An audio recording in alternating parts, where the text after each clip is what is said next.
Hozir mana shu suvni bo'yida ketayotib bir voqea esimizga tushib ketdi. Harun ar-Rashiddek juda ko'p eshitganmiz.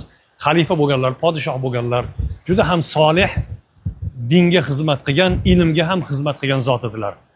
Shunda bir voqea sodir bo'ladi.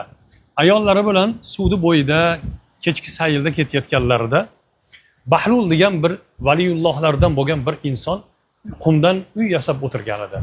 Buni ko'rdilarda, Bahlul nima qilyapsiz? Uy yasayapman. Nima qilasiz? Sotaman. Qancha bu? 1 dirham.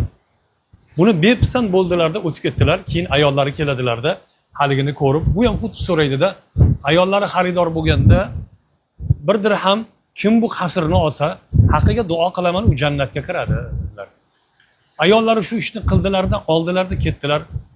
Harun ar-Rashid uylariga borib uxlab, kechasi tush ko'rdilar. Tushlarida jannatda yuribdilar. Jannatda yursalar bir joyda qizil yoqutdan bo'lgan